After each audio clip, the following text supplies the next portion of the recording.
Genesis 37. Jacob lived in the land where his father had stayed, the land of Canaan. These are the family records of Jacob. At 17 years of age, Joseph tended sheep with his brother. A young man was working with the sons of Bilhah and Zilpah, his father's wives, and he brought a bad report about them to their father. Now Israel loved Joseph more than his own sons, because Joseph was a son born to him in his old age, and he made a long-sleeved robe for him. When his brothers saw that their father loved him more than all his brothers, they hated him and could not bring themselves to speak peaceably to him. Then Joseph had a dream. When he told it to his brothers, they hated him even more. He said to them, "Listen to this dream I had. There we were bringing sheaves of grain in the field. Suddenly my sheaves stood up, and your sheaves gathered around it and bowed down to my sheaf. And you really going to reign over us?" His brothers asked him, "Are you really going to rule us?" So they hated him even more because of his dream and what he had said. Then he had another dream and told it to his brothers. "Look," he said, "I had another dream, and this time the sun, moon, and even stars were bowing down to me." He told his father and brothers, and his father rebuked him. "What kind of dream is this that you have had?" he said. Am I and your mother and your brothers really going to come and bow down to the ground before you?" His brothers were jealous of him, but his father kept the matter in mind. His brothers had gone to pasture their father's flocks at Shechem. Israel said to Joseph, "Your brothers and you are pasturing the flock at Shechem. Get ready, I'm sending you to them." "I'm ready," Joseph replied. Then Israel said to him, "Go and see how your brothers and the flock are doing, and bring the word back to me." So he sent him from the Hebron valley, and he went to Shechem. A man found him there, wandering in the field, and asking him, "What are you looking for?" "I'm looking for my brothers," Joseph replied. "Can you tell me where they are pasturing the flocks?" "They've moved on from here," the man said. "I heard them say, 'Let's go to Dothan.'" So Joseph set out after his brothers and found them at Dothan. They saw him in the distance, and before he had reached them, they plotted to kill him. they said to one another, "Oh look, here comes the dream expert. So come now, let's kill him and throw him into one of the pits. We can say a vicious animal ate him. Then we'll see what becomes of his dreams." When Rehoboam heard this, he tried to save him from them. He said, "Let's not take his life." Reuben also said to them, "Don't shed blood. Throw him into this pit in the wilderness, but don't lay a hand on him." Intending to rescue him from them and return him to his father. When Joseph and his brothers, they stripped off Joseph's robe, the long-sleeved robe that he had on. Then they took him and threw him into the pit. The pit was empty, without water. They sat down to eat a meal, and when they looked up, there was a caravan of Ishmaelites coming from Galilee. Their camels were carrying aromatic gum, balsam, and resin, going down to Egypt. Judah said to his brothers, "What do we gain if we kill our brother and cover up his blood? Come on, let's sell him to the Ishmaelites and not lay a hand on him, for he is our brother, our own flesh." And his brothers agreed. When Midian's traders passed by, his brother pulled Joshua out of the pit and sold him for 20 pieces of silver to the Ishmaelites, who took Joseph to Egypt.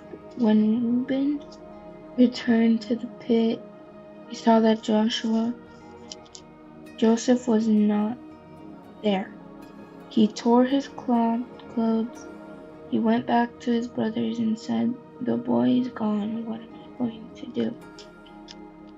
So they took Joseph's robe, slaughtered a male goat, and dipped the robe in its blood. They sent the long-sleeved robe to their father and said, "We found this. Examine it. It's your son's robe or not?" His father recognized it. "It is my son's robe," he said. A vicious animal has devoured him." Joseph had been torn to pieces. Then Jacob tore his clothes, put sackcloth around his waist, and mourned for his son.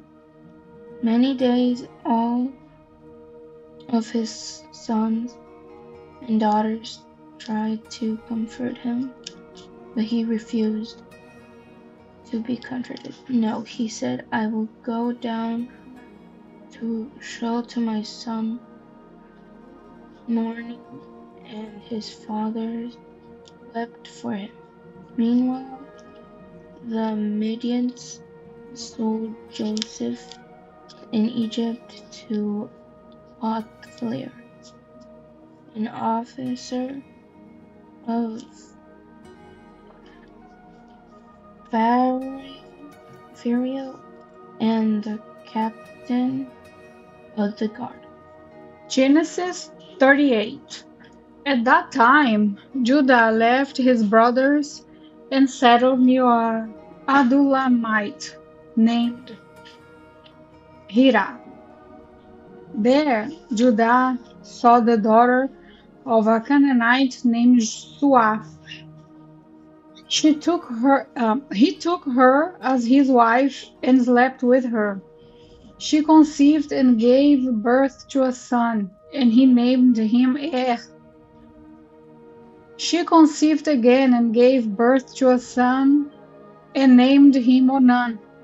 She gave birth to another son and named him Zelah. It was at Zezib that she gave birth to him. Judah got a wife to Er, his firstborn, and her name was Tamar.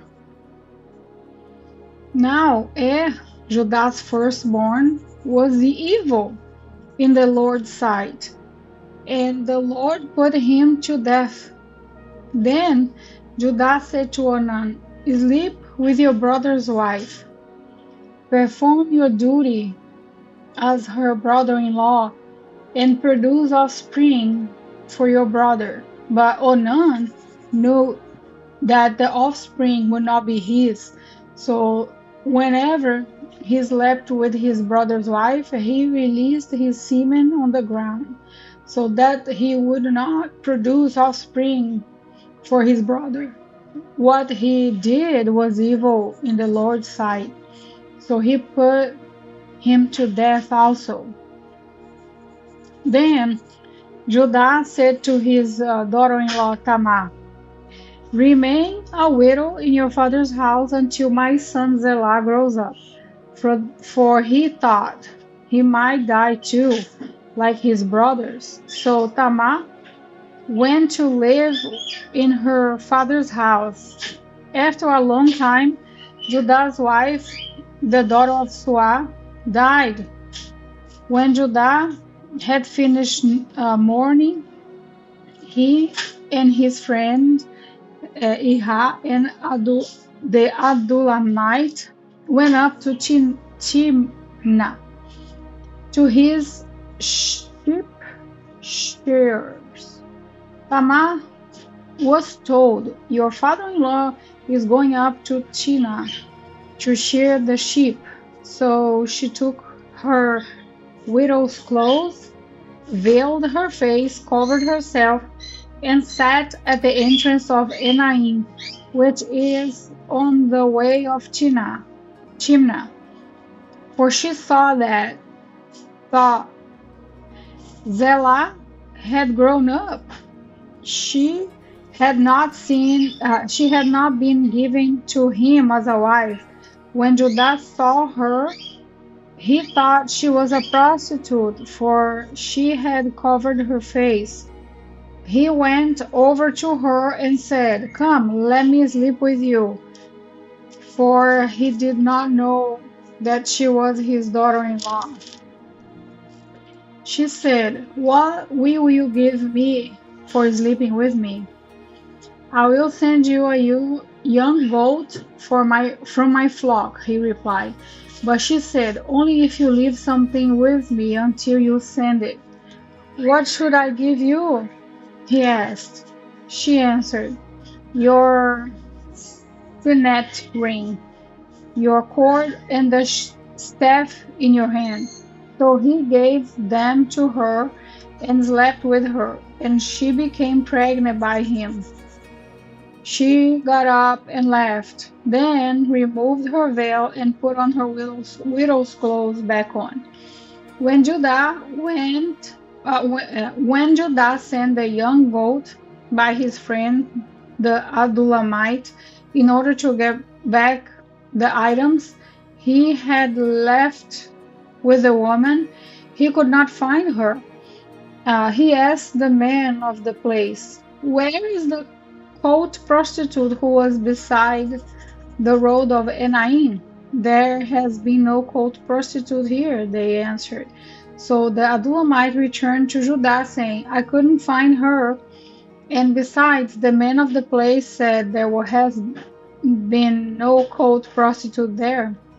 Here, Judah replied, let her keep the items for herself, otherwise we will become livestock.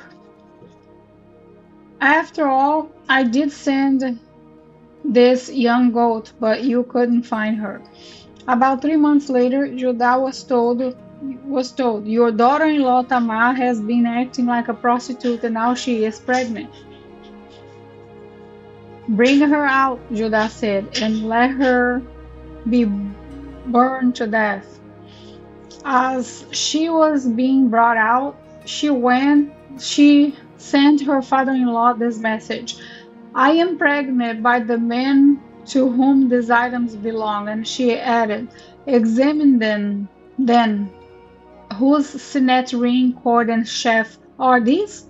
Judah recognized them and said, she is more in the right than I, since I did not give her to my son Zelah, and she did not know her, and he did not know her intimately again. When the time came for her to give birth, they were twins in her womb. As she was giving birth, one of them pulled out his hand, and the midwife took it and tied a scarlet thread around it, and announcing, this one came out first. But then he pulled his hand back. Out came his brother.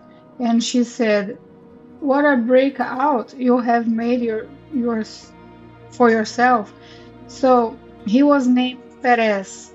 Then his brother, who had the scarlet thread tied to his hand, came out, and he was named Zerah. Genesis chapter 39. Now Joseph had been taken to Egypt.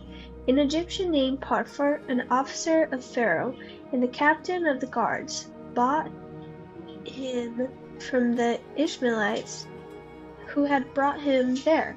The Lord was with Joseph, and he became a successful man serving in the household of his Egyptian master. When his master saw that the Lord was with him and that the Lord made everything he did successful, Joseph found favor with his master and became his personal attendant. Potiphar also put him in charge of his household and placed all that he owned under his authority. From the time that he put him in the charge of his household and all that he owned, the Lord blessed the Egyptian's house because of Joseph. The Lord's blessing was on all that he owned, in his house and in his fields. He left all that he owned under Joseph's authority. He did not concern himself with anything except the food he ate.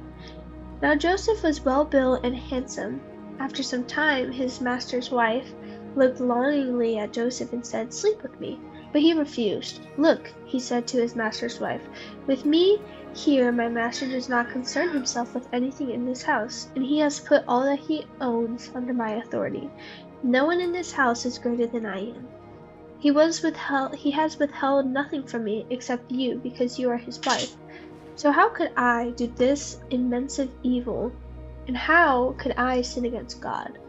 Although she spoke to Joseph day after day, he refused to go to bed with her. Now one day he went into the house to do work, and none of his household servants were there. She grabbed him by the garment and said, sleep with me.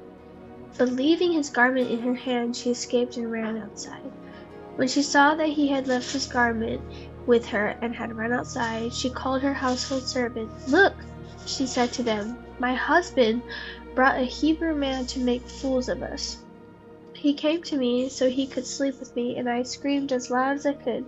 When he heard me screaming for help, he left his garment beside and ran outside. She put Joseph's garment beside her until his master came home. Then she told him the same story, the Hebrew slave you brought to come to us to make a fool of me. But when I screamed for help, he left his garment beside me and ran outside. When his master heard this story, his wife told him, these are the things your slave did to me. He was furious and had him thrown into prison, where the king's prisoners were confined. So Joseph was there in prison. But the Lord was with Joseph and extended kindness to him. He granted him favor with the prison warden. The warden put all the prisoners who were in the prison under Joseph's authority, and he was responsible for everything that was done there. The warden did not bother with anything under Joseph's authority, because the Lord was with him, and the Lord made everything that he did successful.